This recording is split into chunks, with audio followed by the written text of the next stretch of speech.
इस आग में कई लोग जलेंगे।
देख के नहीं चल सकता क्या?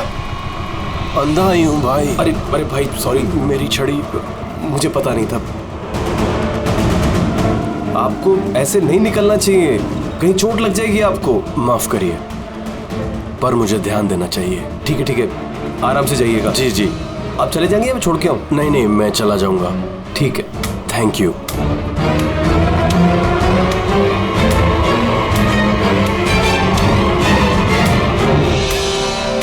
क्या हो गया यार, ये इतना दर्द क्यों हो रहा है?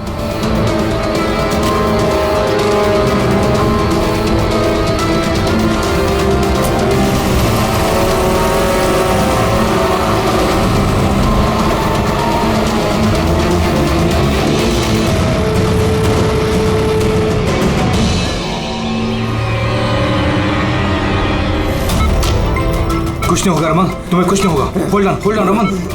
पैर पकड़ो। डॉक्टर इंजेक्शन, जल्दी फास्ट, क्विकली। डॉक्टर इंजेक्शन दो जल्दी।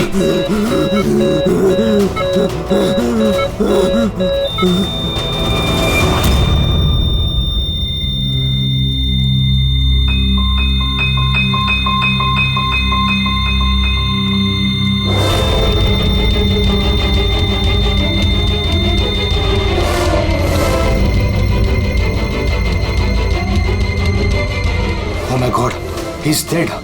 और इनकी मौत नेचुरल भी नहीं है। अब क्या? I know Priya, it's a murder. और मैंने डॉक्टर सालुंके को इस केस के बारे में सब कुछ पहले से बता दिया था। अब तक तो उन्होंने फाइंड आउट कर भी लिया होगा कि रमन की मौत की वजह क्या होगी। जहर?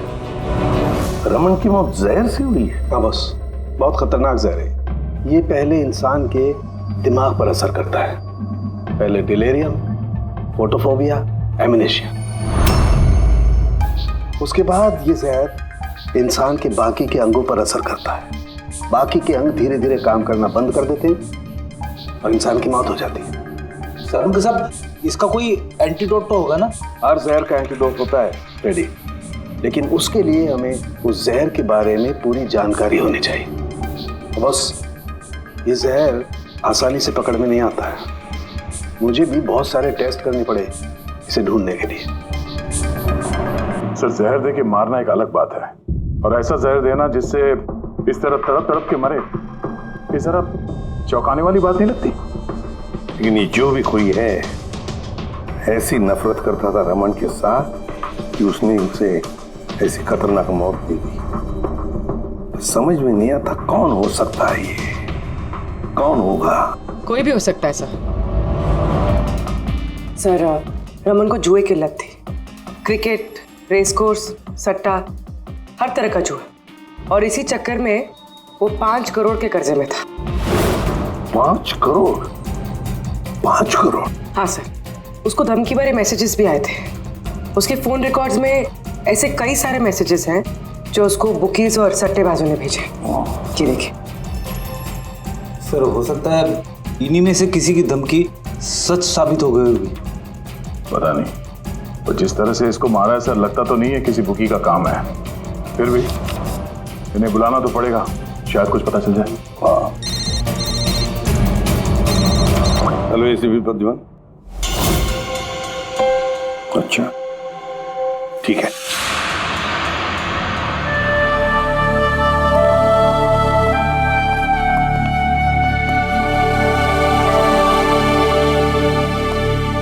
आप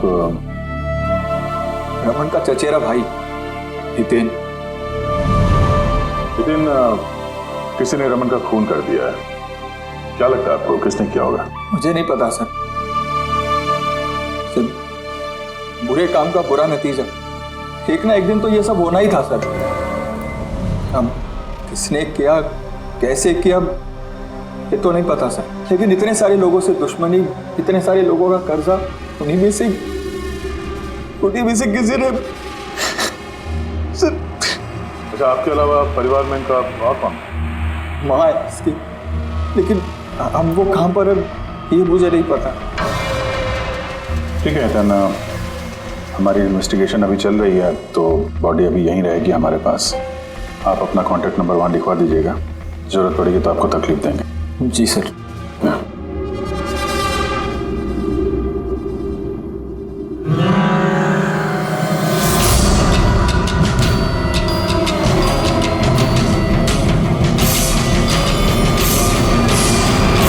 लगता उतना दुखी है नहीं जितना ही दिखा रहा है। हाँ, बॉडी ले जाने की जल्दी नहीं थी, जैसे ही बोला जाओ तो निकल गया। कोई पूछताछ नहीं कब मिलेगी बॉडी। गड़बड़ है, गड़बड़ है ये हितेन, बड़ी गड़बड़ है। ऐसे लग रहा था जिसे ये बात पक्की करने आया था कि रमन मरा है या नहीं। नजर रखो उस पर। रमन, रमन बेटा, रमन क्या हुआ बेटा? रमन। मैम, आप बेटा है मेरा रमन, माँ मैं इसकी वसुंधरा। बेटा क्या हुआ? मैं तो तेरा इंतजार करती रही कि तू आएगा और मुझे घर ले जाएगा एक दिन, पर तू तो इतना दूर चला गया बेटा। रमन। तो आप अपने बेटे रमन के साथ नहीं रहती थी? जी नहीं सर। आप? सर मेरा नाम मदन है। भगवान, मुझे क्यों बिठा रखा यहाँ पे? उठा लेता मुझे ही। संभालो अपने आप को। और कितना रोग इस नालायक से किया। इसको अपनी करनी की सजा मिली है। नहीं बेटा, ऐसा मत कहो। चाहे जैसा भी था, बेटा था मेरा। क्यों, ऐसा क्या किया था इसने इनके साथ? इन्हें अपने ही घर से बाहर निकाल दिया, सड़क पर छोड़ दिया अकेले। ऐसा क्यों? बोला माँ बहुत कर्जा है, घर बेचना पड़ेगा और मेरा खर्चा भी नहीं उठा सकता, इसीलिए मुझे छोड़ दिया। और फिर क्या करती सर, ठीक से दिखाई नहीं देता। कहाँ जाती मैं? पड़ी रही फुटपाथ पे, भूखी प्यासी, बेघर बेसहारा। फिर शायद भगवान को दया आ गई और उसने उस फरिश्ते को भेज दिया। उसका चेहरा तो नहीं देखा मैंने, लेकिन उसने मुझे अपने साथ चलने के लिए कहा और मैं चली गई। एक बड़ा आदमी मुझे इसके पास ले गया। सर दरअसल मेरी एक संस्था है, संयुक्त वृद्धाश्रम। हम वहाँ पर कोशिश करते हैं कि इन जैसे बुजुर्गों को घर जैसा प्यार और सम्मान मिल सके। माँ जी मुझे वृद्धाश्रम के गेट पर मिली थी एक चिट्ठी के साथ, जिसमें लिखा था कि इनका ख्याल रखना। बस उसी दिन से संयुक्त वृद्धाश्रम इनका घर बन गया। आज सुबह लैंडलाइन पे फोन आया कि इनके बेटे की मौत हो गई है। बस इनसे रहा ही नहीं किया। माँ है ना। मेरी आपसे विनती है, इसके कातिलों को छोड़ना मत सर। जरूर सजा दिलवाना सर, जरूर सजा दिलवाना। देखिए माँ जी, मैं आपसे वादा करता हूँ, हम रमन के कातिल को नहीं छोड़ेंगे, उसे कड़ी से कड़ी सजा दिलवाएंगे। आप प्लीज चिंता मत कीजिए। थोड़ा ख्याल रखिए अपना। मदन, इनका ख्याल रखना। और एक बात, किसी भी चीज की आप लोगों को जरूरत पड़े तो हमें जरूर याद करना।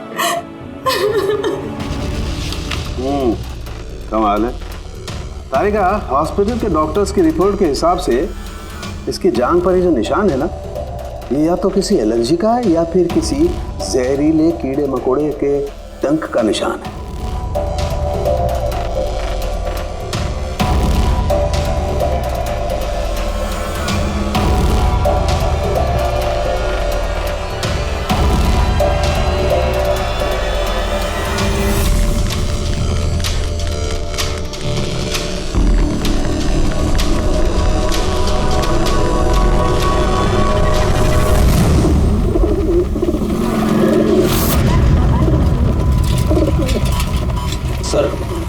इस हितेन की हरकतें ठीक नहीं लग रही है सर। ऐसे ऐसे लोगों के साथ उसको उठना बैठना है, उस पर शक करना बनता है सर। एक और बात है सर, कुछ समय पहले ये रमन ने उसे अपने घर से निकाल दिया था।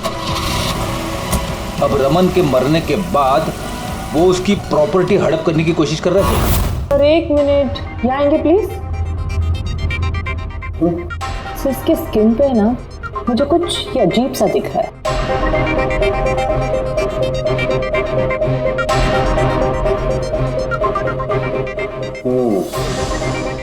तारिका, ये जो अजीब सी चीज है ना, दरअसल ये पैराफिन है। पैराफिन? मोम। अरे तो इसका मतलब वो जहर इसके थाई में नहीं इंजेक्ट किया गया? किया गया, वो जहर इसकी थाई में ही इंजेक्ट किया। तो फिर मोम कहाँ से आया? मोम कहाँ से आया? तारिका, यहाँ से खूनी ने जहर इंजेक्ट किया। दरअसल ये जहर मोम से, पैराफिन से कोटेड था, इसीलिए इसकी इस चमड़ी पर भी और इसके खून में भी हमें पैराफिन मिला है। क्योंकि खूनी नहीं चाहता था कि ये जहर तुरंत इसके शरीर में जाकर के असर दिखाए, इसलिए उसने इसे कोट कर दिया। और ये जो जहर है, इसको माइन, ये एक बायो पॉइजन है, जैविक जहर। खूनी ने इसे मोम से कोट किया, इसके शरीर में इंजेक्ट किया और फिर इसके शरीर की गर्मी से मोम पिघलने लगा और वो जहर इसके खून में मिलकर के अपना असर दिखाने लगा। मतलब ये जहर किसी लिक्विड फॉर्म में नहीं बल्कि पैलेट यानी छोटी गोली के फॉर्म में इसके शरीर में डाला गया है। एग्जैक्टली।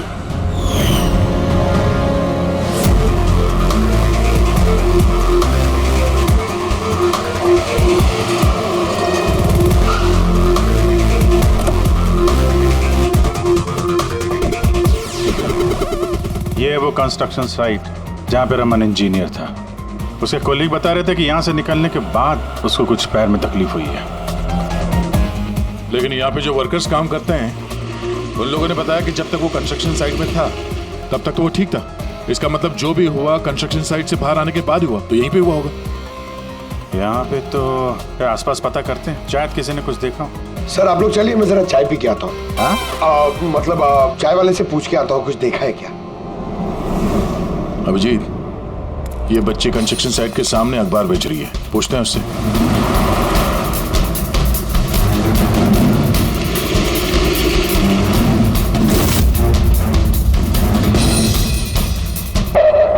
क्या नाम है बेटा आपका? चुटकी। चुटकी? अच्छा बेटा जरा ये देखो, ये फोटो देखो ध्यान से। इनको जानती हैं, पहचानती हैं? हाँ, ये अंकल तो हमेशा मुझसे अखबार खरीदते थे, पर 3 दिन से ये नहीं आए। तो 3 दिन पहले आपने इस अंकल को यहाँ पे देखा था? हाँ, एक आदमी के साथ ये टकरा गए थे, इनको चोट भी लगी थी। वो आदमी बहुत अजीब था। अजीब मतलब? अबे अंधा है क्या? देख के नहीं चल सकता क्या? अंधा ही हूँ भाई।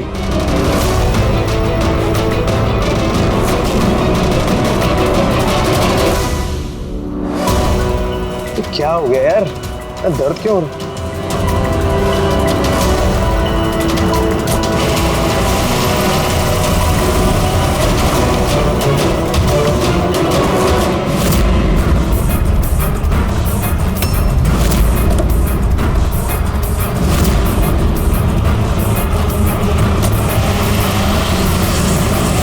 तो अंधा नहीं था और उसी ने हमला किया रमन पे।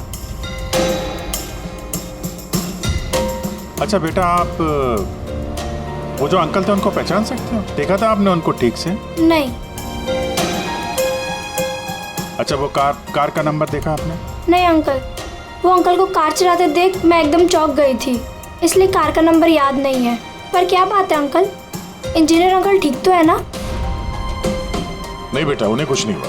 वो अभी किसी दूसरे कंस्ट्रक्शन साइट पे चले गए, अब वो यहाँ पर नहीं आएंगे। Thank you. आप इस समय अखबार बेच रही हो, स्कूल नहीं जाती आप?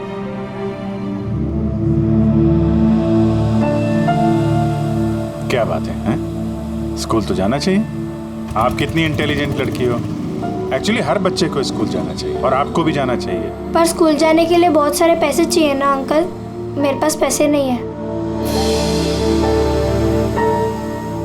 बेटा, अगर आपको पैसे ना देना पड़े तो आप स्कूल जाएंगी? हाँ अंकल, जरूर जाऊंगी, मुझे पढ़ना है।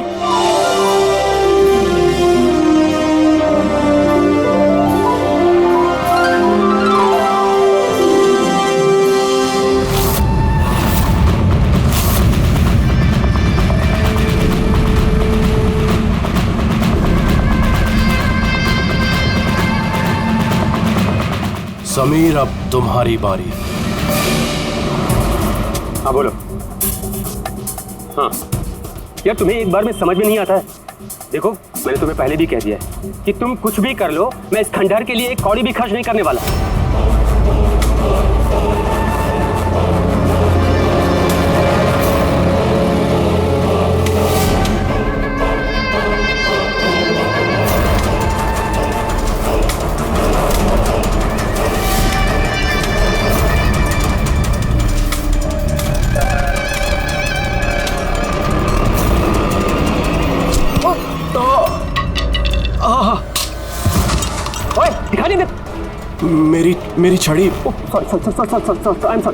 मेरी छड़ी।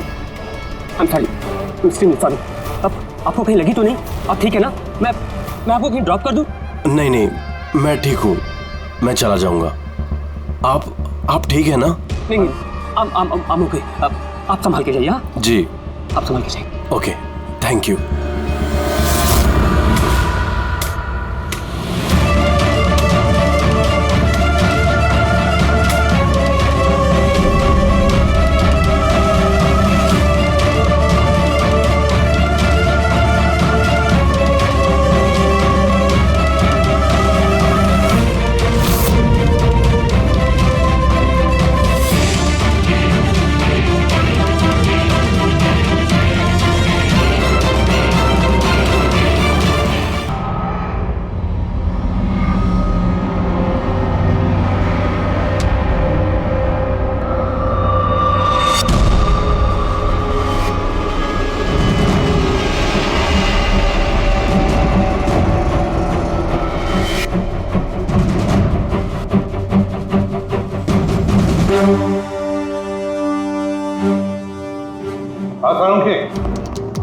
क्या पता चला? बस इस आदमी को जो जहर दिया गया ना, वो भी किसी पौधे से ही बनाया गया है। क्या? ये भी किसी पौधे से? हाँ बस, लेकिन ये कौन सा जहर है, ये अभी तारिका पता कर रही है। इस जहर का नाम है रिकिनस कम्युनिस, और ये जहर पहले वाले जहर से भी बहुत ज्यादा तेज और खतरनाक है। रिकिनस? अब ये किसी पौधे का नाम है क्या? हाँ फ्रेडी, ये किसी पौधे का नाम है। और बॉस, ये कोई आम पौधा नहीं है, बहुत मुश्किल से मिलता है। और खूनी जो कोई भी हो, बॉस, उसे पौधों के बारे में बड़ी अच्छी जानकारी है। हाँ, जानकारी तो होनी चाहिए पौधों के बारे में, तभी तो। लेकिन सर, इन हत्याओं की वजह क्या है? ना तो हमें रमन की हत्या का कारण पता है और ना समीर का, और दूर दूर तक इन दोनों का एक दूसरे से कोई संबंध ही नहीं है। सर, समीर और रमन के बीच में एक चीज तो कॉमन है। क्या? माय गॉड, तो ये है वो कड़ी जो समीर और रमन को जोड़ती है। तो क्या दोनों ने एक ही गलती की? जी सर, रमन की तरह समीर ने भी अपने बूढ़े और कैंसर पेशेंट पिता को घर से निकाल दिया था। हमने उनके बारे में छानबीन की और एक ऐसे शख्स से मिले जिन्होंने समीर के पिता को ढूंढने में मदद भी की और इस केस को एक नया मोड़ दिया। कौन है वो? सर, ये डॉक्टर दिनेश है। Hello sir. कैंसर सेंटर के चोरी। समीर के पिताजी का इलाज यही कर रहे थे। डॉक्टर दिनेश, जरा एक बात समझाइए। समीर ने अपने पिताजी को घर से बाहर निकाला था, तो फिर ये समीर के पिताजी आपके यहाँ कैसे पहुंचे, आपके कैंसर सेंटर में? किसी ने उन्हें हॉस्पिटल पहुंचा दिया था। मैं हॉस्पिटल पहुंचा ही था जब मैंने इनको देखा। ये चेयर पे बैठ के कुछ बड़बड़ा रहे थे, हाथ में लिफाफा था। मैंने पूछा कि कौन है, लेकिन इनको कुछ याद नहीं था। मैंने उनके हाथ से लिफाफा लिया। पैसों के अलावा उसमें एक चिट्ठी भी थी। उसमें लिखा था कि इनको कैंसर है और हम इनको अपने यहाँ एडमिट करके इलाज शुरू करें। एडमिशन के लिए डिपॉजिट की रकम लिफाफे में है और इलाज के पैसे भी हॉस्पिटल के अकाउंट में ट्रांसफर हो जाएंगे। उनकी उम्र और हालत को देखकर मैंने उनको एडमिट तो कर लिया, पर मुझे चिंता थी अगर पैसे ना मिले तो। लेकिन भगवान का शुक्र है, अगले ही दिन इलाज के पूरे पैसे 10 लाख रुपए हॉस्पिटल के अकाउंट में ट्रांसफर हो गए थे। 10 लाख रुपए? किसने ट्रांसफर किए? सर 100% खूनी ने दिए होंगे। सर बैंक डिटेल से पता चल जाएगा। पता चल गया, एक्चुअली पैसे समीर की वाइफ रत्ना ने दिए थे सर। ये सब मेरी गलती है सर। मेरी वजह से समीर की जान चली गई। मैंने ही उसे उकसाया था। पिताजी की देखभाल में काफी प्रॉब्लम हो रही थी और सारी प्रॉपर्टी और सब हमारे नाम पर हो ही चुका था, तो मैंने ही समीर को कह के पिताजी को घर से निकलवा दिया। शर्म नहीं आती तुम्हें? समीर के पिता तुम्हारे भी पिता समान थे, उनको ही घर से निकाल दिया। ये सब करने के बाद फिर उनकी इलाज के लिए 10 लाख रुपए क्यों दिए? मुझे किसी ने धमकी दी थी सर कि अगर पिताजी के इलाज के लिए 10 लाख रुपए नहीं दिए तो वो समीर को और मुझे मार देंगे। सर मैंने उन्हें 10 लाख रुपए दे दिए, फिर भी उन्होंने समीर को मार दिया। और अभी भी कहा है कि अगर हर महीने पिताजी के इलाज के लिए 50,000 रुपए नहीं दिए तो वो मुझे भी मार देंगे। किसी पे शक है तुम्हें? नहीं। उसके बारे में कुछ याद है? उसकी आवाज, उसका लहजा, कुछ भी? कुछ भी याद नहीं। सर प्लीज मुझे बचा लीजिए। सर मैं मरना नहीं चाहती। सर मैं पिताजी को घर ले आऊंगी, मैं उनकी पूरी देखभाल करूंगी, पूरी कोई तकलीफ नहीं होगी। सर आप प्लीज मुझे बचा लीजिए। घबराओ मत। सर प्लीज मुझे बचा। कुछ नहीं होने देंगे तुम्हें हम। तो भी जिस नंबर से इसे धमकी भरे कॉल आते थे, वो नंबर ले लो और पता करो कहाँ का है। आप चलिए।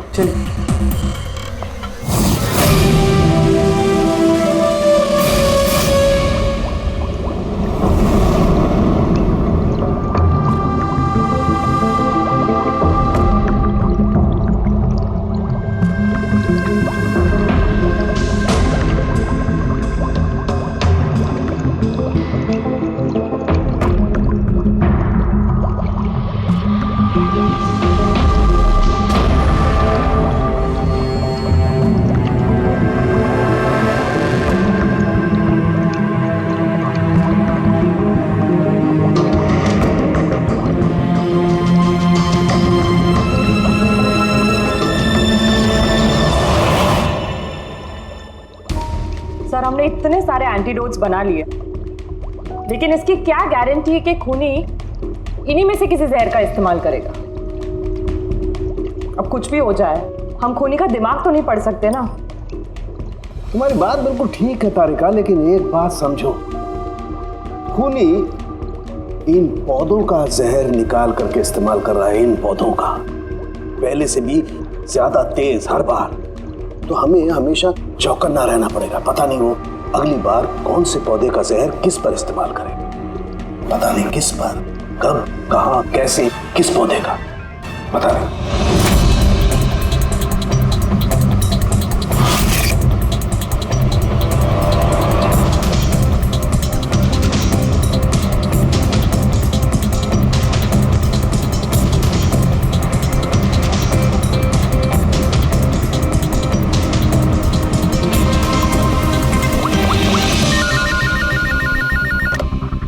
हेलो। हाँ पूर्वी बता। सर वो फोन बूथ जहाँ से कातिल ने रत्ना को धमकी भरे कॉल्स किए थे, वो ये भाईंदर रेलवे स्टेशन के पास। Bhayandar railway station? वहाँ तो बहुत भीड़ भाड़ रहती है। जाहिर सी बात है उसने ब्लाइंड मैन के भेस में तो किया नहीं होगा। बड़ा मुश्किल है पता लगाना। सर किसी को कुछ पता तो नहीं है, लेकिन एक खास बात यह है कि ये कॉल्स सुबह 11 से 12 के बीच किए गए हैं और रेलवे स्टेशन के पास एक बस स्टैंड भी है जहाँ से बस जाती है पुणे। बस स्टैंड भी पास में ही है, तो ट्रेन से भी जा सकता है और बस से भी। चलो कोई बात नहीं, देखते हैं। भाईंदर, इसका मतलब कि खूनी मुंबई से ही है और सिर्फ समीर का खून करने के लिए पुणे गया था। तो पुणे वो ट्रेन से गया होगा या फिर बस से या फिर कोई प्राइवेट गाड़ी या फिर खुद की गाड़ी से। वही तो सर, खूनी को पता था कि हम लोग रत्ना तक पहुंच जाएंगे, पर ये कॉल वाली बात खुलेगी, इसलिए वो हमें गुमराह कर रहा है सर। खेल खेल रहा है हमारे साथ। हाँ, खेल खेल रहा है। मगर सर हम लोग खूनी तक पहुंचेंगे कैसे? हमारे पास उसके खिलाफ तो कोई इंफॉर्मेशन है ही नहीं और हमें ये भी नहीं पता है कि उसका अगला शिकार कौन होने वाला है। पंकज, इससे पहले कि खूनी अपने शिकार तक पहुंचे, हम शिकार उसके सामने डाल देंगे। ये घटना आज सुबह 10 बजे की है। मुंबई के गोरेगांव रेलवे स्टेशन पर एक बुजुर्ग ने रेल के नीचे आकर अपनी जान देने की कोशिश की। वहां मौजूद लोगों ने उन्हें बचा लिया। आइए जानते हैं कि आखिर वो क्या वजह है जिसने एक बुजुर्ग को ये करने पर मजबूर कर दिया। क्यों पकड़ के रखा हुआ? छोड़ दो मुझे, मैं नहीं जीना चाहता हूँ। क्या करूँगा मैं जी करके? लेकिन आपके साथ हुआ क्या है? आखिर आप क्यों मरना चाहते हैं? क्या हुआ? मेरे साथ क्या हुआ? मुझे मेरे एकलौते बेटे ने घर से बाहर निकाल दिया धक्के दे करके। मैंने अपने बच्चे को इतने प्यार से पाला पोसा और उसने मुझे घर से बाहर निकाल दिया। ये तो बड़े दुख की बात है। आखिर क्या हो गया हमारी आजकल की पीढ़ी को? आपका बेटा करता क्या है? क्या करता है? स्कूल जाता है। टीचर है? नहीं, पढ़ता है, स्कूल में पढ़ता है। अभी 8 साल का ही तो है। जी क्या कहा आपने? क्या कहा?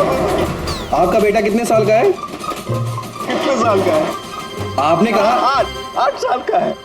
मेरा बेटा 8 साल का है, उसने मुझे घर से बाहर निकाल दिया। मर जाऊंगा मेरे।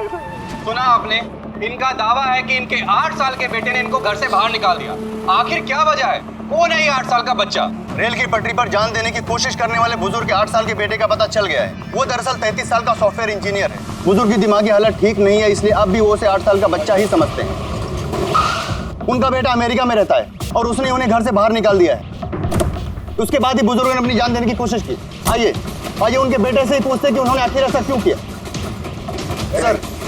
सर एक सवाल सर, क्या ये सच है कि आपने अपने पिताजी को घर से बाहर निकाल दिया है? हाँ ये सच है। सर आखिर आपने ऐसा क्यों किया? आपको एक बार भी बुरा नहीं लगा? हाँ निकाला मैंने और बुरा भी नहीं लगा। आप जानते हैं इनको? आपने कभी झेला इनको अल्जाइमर्स की बीमारी है। मैं पागल हो गया उनका ख्याल रखते रखते। मेरी खुद की एक लाइफ है, मेरी वाइफ है, मेरी फैमिली है। मैं क्या करूं? कब तक पैसे दे के इनका ट्रीटमेंट का काम कराते रहूं? मैं पैसे नहीं मेरे पास, सब खत्म हो गया। अरे यहाँ से, अरे छोड़ दो मेरा पीछा, मेरे दूर चले जाओ मुझसे। परेशान हो गया आपसे मैं। ये तमाशा देखो खड़ा कर दिया। खुश हो गए? चले जाओ, मुझे छोड़ गए यार। सर कभी आप भी तो छोटे थे ना। इन्होंने आपको पाल पोस के बड़ा किया, इस लायक बनाया और आपने इन्हें घर से ही बाहर निकाल दिया। तुमको बहुत प्यार आ रहा है? हाँ? जा अडॉप्ट कर ले जाके। दिमाग खराब मत करो मेरा, तुमको जो करना था ना तुमने आके कर लिया बवाल खड़ा। टीआरपी मिल गई ना तुमको, पैसे कमा लिए ना, हटो यहाँ से। तो देखा आपने कि किस तरह एक लड़के ने अपने बाप को घर से बाहर निकाल दिया। अब ये बेचारे बुजुर्ग कहाँ जाएंगे, किसके सहारे जिएंगे?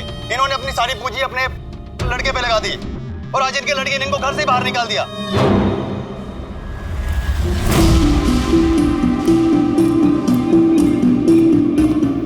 बड़े बच्चे गुब्बारे गुब्बारे ले लो जल्दी, गुब्बारे वाला गुब्बारे ले लो। अरे बेटा गुब्बारे गुब्बारे गुब्बारे ले लो, गुब्बारे वाला गुब्बारे ले लो, गुब्बारे गुब्बारे ले लो, गुब्बारे गुब्बारे ले लो बेटा, गुब्बारे गुब्बारे ले लो,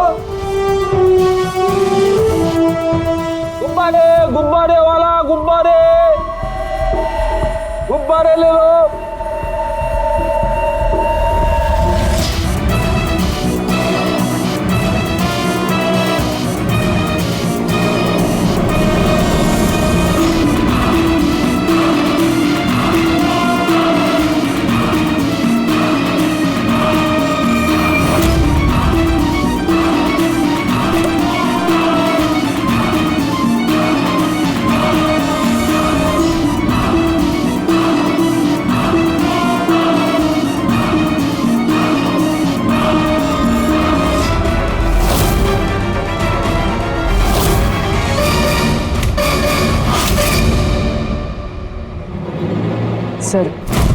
सर एक अंधा बिल्डिंग की तरफ आ रहा है।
इतने सारे लोग? सर इतने सारे अंधे एक साथ? हमने तो एक सोचा था, यहाँ तो 8-10 निकले। लगता है ये कोई चाल है। एक मिनट आप लोग रुकिए। एक मिनट, यहाँ कैसे आ गए आप लोग? ये आप सब कहाँ हैं आप लोग? यहाँ क्या बात है? क्या हुआ? यहाँ आंखों का फ्री चेकअप होने वाला है। संपत है आप? संपत? उसने ही बुलाया था हम लोगों को। देखिए यहाँ पे ऐसा कोई शिविर नहीं है। कौन संपत कौन है? किसने बुलाया आपको? उसने ही तो बुलाया था यहाँ।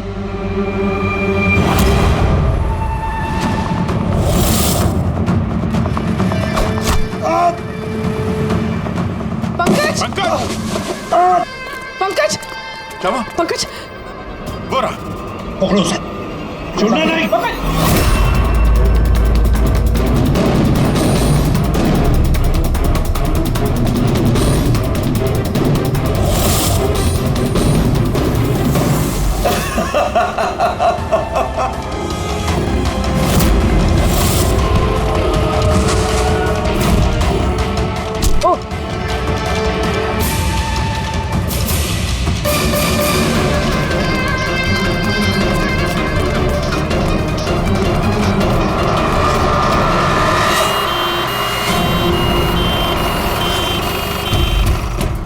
आजा, जल्दी आजा।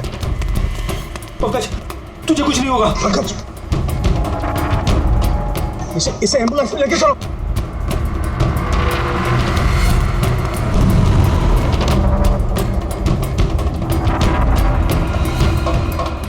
पंकज पंकज तुझे कुछ नहीं होगा। पंकज तारिका ये लो, इससे जहर का पता करो। अगर जहर का पता नहीं चला तो हम एंटीडोट नहीं दे पाएंगे। मेरी बात सुन रहे हो तुम? सुना नहीं है पंकज, आंखें बंद मत होने देना। आदिश, हमारे पास इसका एंटीडोट हो, वरना हमें इसे हॉस्पिटल ले जाना पड़ेगा। और आई एम श्योर ये वाला जहर पहले वाले जहर से बहुत ज्यादा स्ट्रॉन्ग है। अरे का एक काम करो, नेशनल बायो सेंटर को फोन करो और उसे लाइन पर रखो।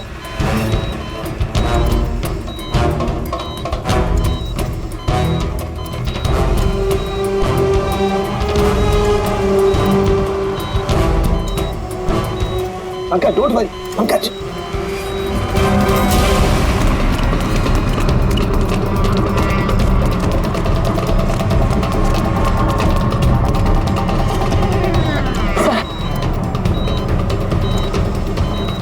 Oh my God, ये नहीं हो सकता है। और सूत्र तो जहर ही बदल दिया। लेकिन सर हमारे पास इतने सारे एंटीडोट से कोई ना कोई तो काम करेगा ना। कोई काम नहीं करेगा बॉस, ये पौधे का जहर ही नहीं है, उसने जहर बिल्कुल बदल दिया है। अब क्या होगा सर? करना कुछ यार। पंकज की ब्रीदिंग, सब ठीक हो जाएगा। हाँ